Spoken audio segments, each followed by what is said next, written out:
The United States government built GPS as a secret weapon to win a nuclear war.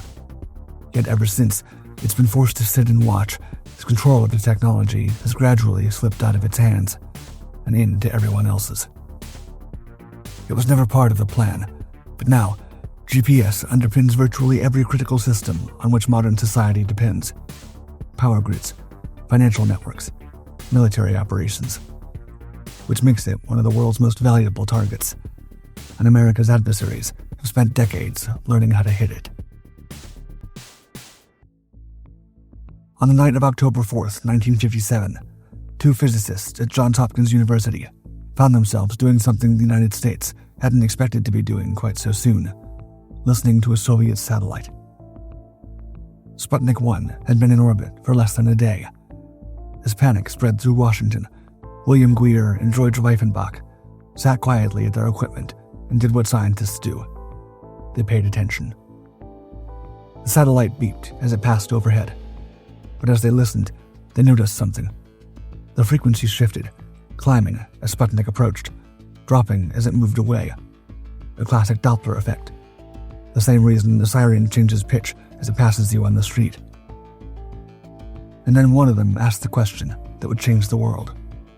If they could track the satellite by listening to its signal, could they use the same principle in reverse? Could a satellite track them? The US Navy was very interested in the answer, not for any abstract scientific reason. The Navy had a specific, classified problem, one of the most consequential military challenges of the Cold War. The United States nuclear deterrent depended heavily on submarines. Ballistic missile submarines, lurking silently beneath the ocean, were the hardest part of the arsenal to destroy in a first strike. As long as they were out there, any Soviet attack would invite devastating retaliation, thus guaranteeing peace. But there was a catch. To hit a target thousands of miles away, the submarine first needed to know its own exact position. Yet when submerged, it had no landmarks, no stars, no horizon to go by. And a submarine on a secret deterrent patrol couldn't simply surface to find out where it was. Guier and Reifenbach had accidentally pointed the way forward. Within a few years, the Navy had turned their insight into Transit, the world's first operational satellite navigation system. It worked, but it could only give a position fix once every few hours, and it was only accurate to within around 80 feet. For nuclear weapons, it simply wasn't precise enough. Another solution was needed. Fortunately, Transit wasn't the only program working on one. At the same time, the Air Force was developing Project 621B to give bombers and ICBMs a precise fix on their position from space. And within the Naval Research Laboratory, an engineer named Roger Easton was pursuing a different idea entirely. The Timation program. This aimed to place atomic clocks in orbit, where tiny differences in signal arrival times could be used to calculate position with extraordinary accuracy. By the early 1970s, military leaders recognized that the three programs were all working toward the same goal. They believed that a unified approach would make more sense. Over Labor Day weekend in 1973, around 12 military officers gathered at the Pentagon and hammered out a plan.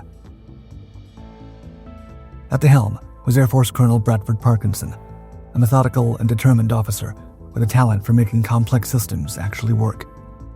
His insight was straightforward. Don't pick one of the existing programs. Take the best of all of them. Easton's atomic clocks would go into orbit. The Air Force's positioning geometry would provide the architecture. The accumulated knowledge from Transit would shape how satellites and receivers communicate. The result was the Navstar program. These satellites were capable of telling any authorized user their exact position in 3 dimensions, accurate to within feet, whether on the ground, at sea, in the air, or moving at any speed. Soon, a term for this system would come into use: the Global Positioning System, GPS.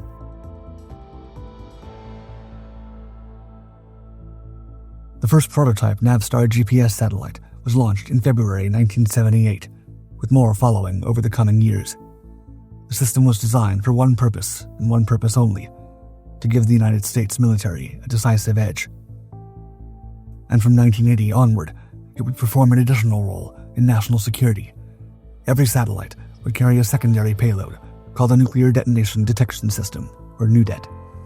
Sensors capable of detecting the distinct signature of a nuclear explosion anywhere on Earth and reporting it to the ground within seconds. There were no plans to share any of this technology. No civilian applications were being considered. As far as Washington was concerned, GPS was part of its military arsenal, and it was going to stay that way. But then something unexpected happened.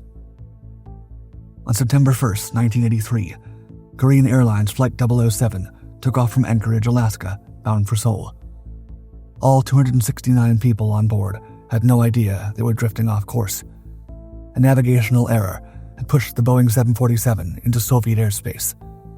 When a Soviet interceptor shot it down over the Sea of Japan, there were no survivors.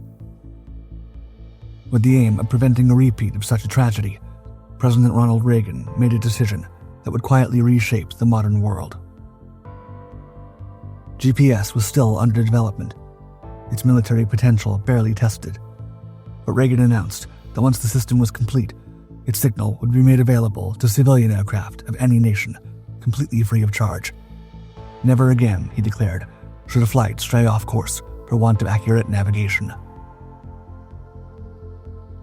Yet it wasn't just aircraft that would have access, but anyone who bought a receiver. It sounded generous, and in one sense it was. However, the military had no intention of giving the world the same GPS it was building for itself. There would be two versions of the same signal, broadcast simultaneously from the same satellites. The civilian version would feature something called selective availability, a core design requirement built into Navstar from the very beginning, but only now put into practice. The signal would have a deliberate error built in, keeping it accurate to no better than around 300 feet, precise enough to navigate a ship into a harbor, but not enough to guide a weapon to a target.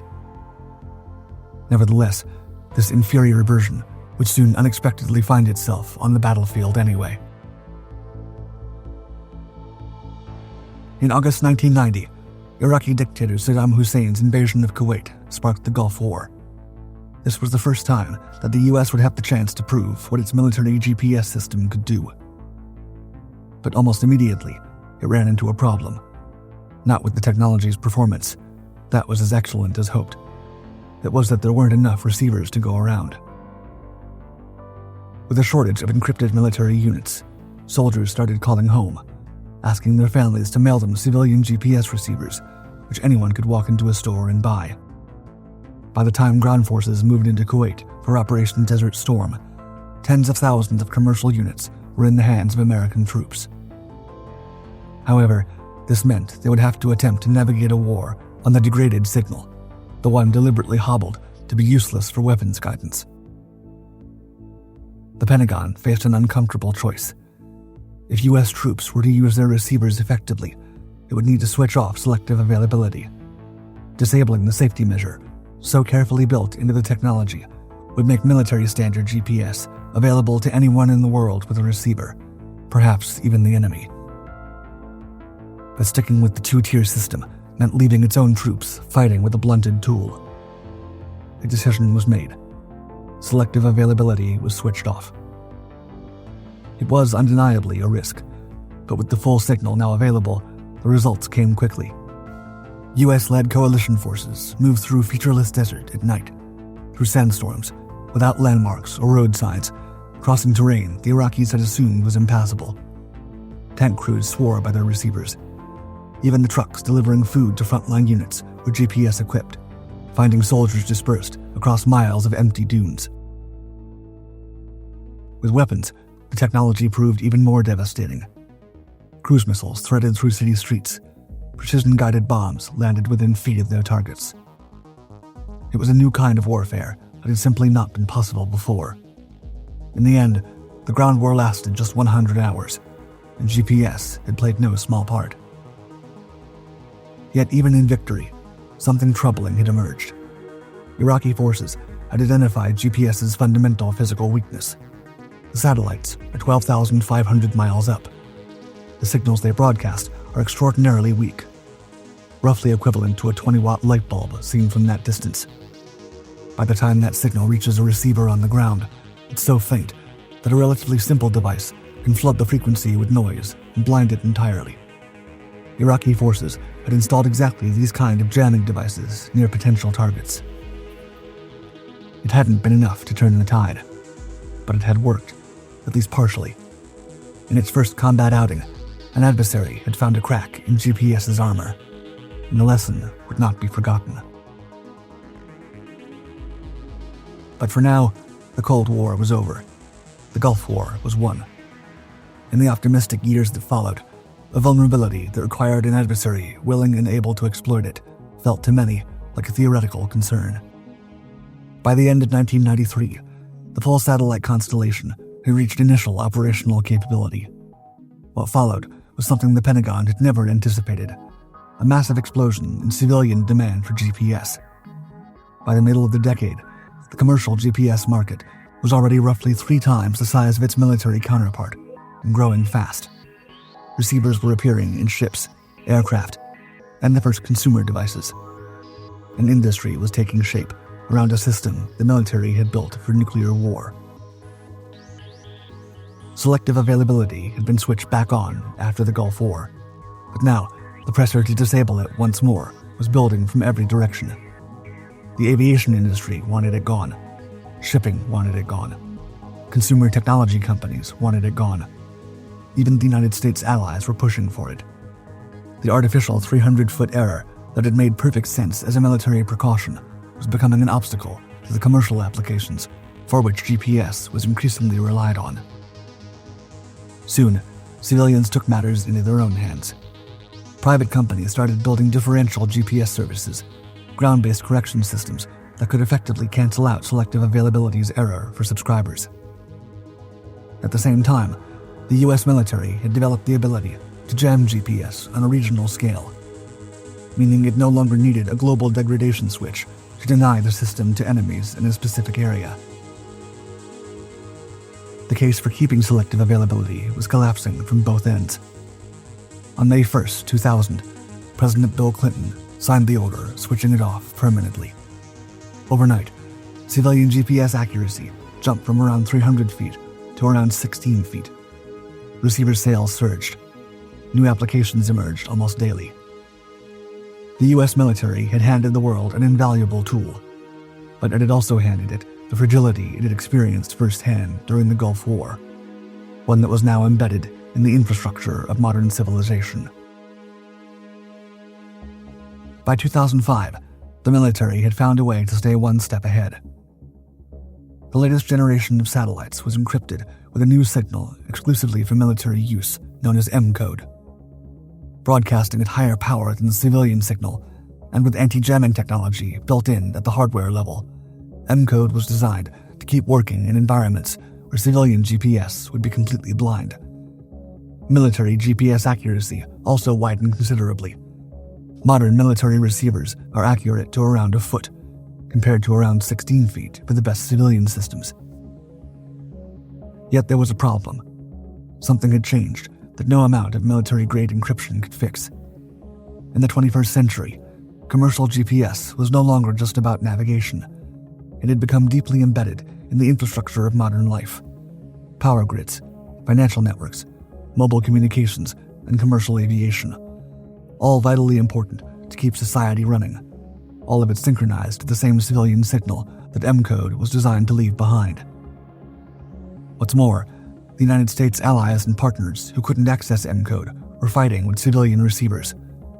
Artillery systems, missile launchers, and guidance technologies had been designed around standard GPS, the same signal anyone could access and anyone could jam. And to make matters worse, M-code was only broadcast by the newer satellites. The majority of the GPS constellation was still running older technology, meaning even the US military's own protection was incomplete. Russia had been watching, and when the time came, it would be ready to take full advantage. In February 2022, Russia launched its full-scale invasion of Ukraine. But it didn't just send tanks and troops across the border. Within the opening hours of the conflict, it attacked Ukraine's satellite communications infrastructure. A deliberate opening move designed to blind, disorient, and disconnect. It was a signal of how this war would be fought, not just on the ground, but in the invisible architecture above it. Soon enough, it would turn to GPS jamming as well. When HIMARS rocket launchers were delivered to Ukrainian forces, they were celebrated as a game-changer.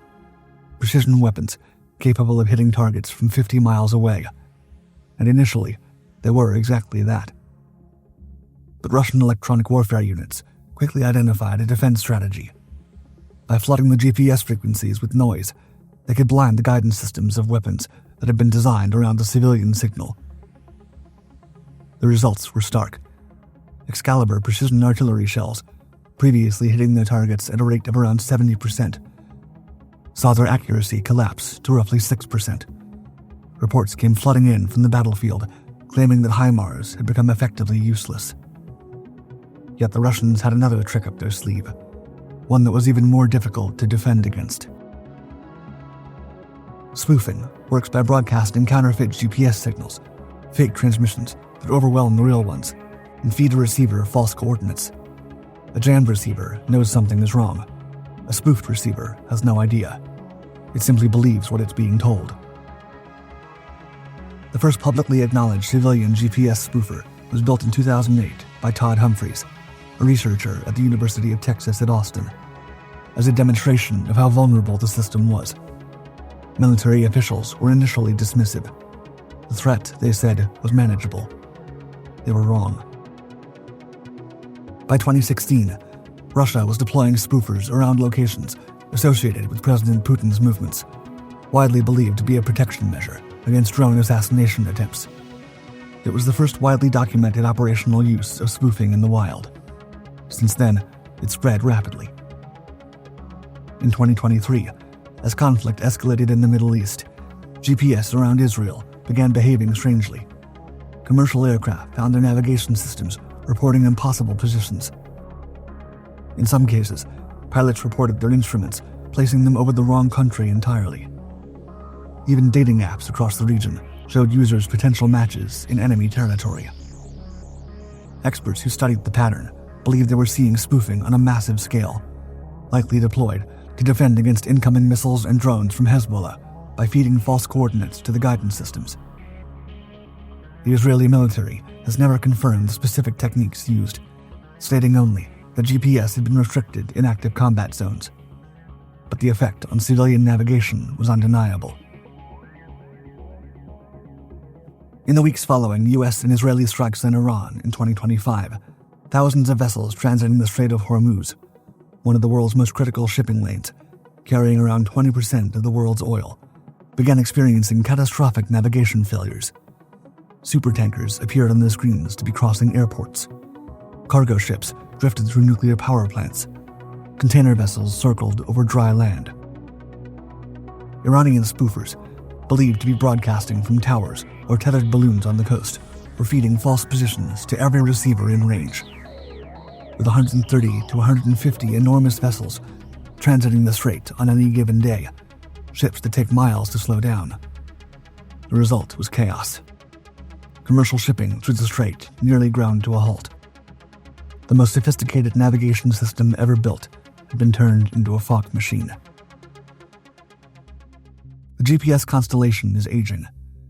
Of the 31 satellites currently in orbit, the majority were launched before the era of modern anti-jamming and anti-spoofing technology, while the newer GPS-3 satellites introduce significantly stronger and more jam-resistant military signals, along with the ability to focus power regionally. Only a portion of the constellation currently has these capabilities. The rest relies on older designs that are less resilient in contested environments. The United States knows this. New satellites are being built. Upgrades are being planned. But space procurement moves slowly. And the threats are moving fast. Jamming and spoofing are the weapons of today. But there are those who have thought about something far more permanent. Options that wouldn't just disrupt the signal, but eliminate it entirely. The satellites are up there right now, carrying atomic clocks accurate to billionths of a second, guiding weapons, keeping the world on time.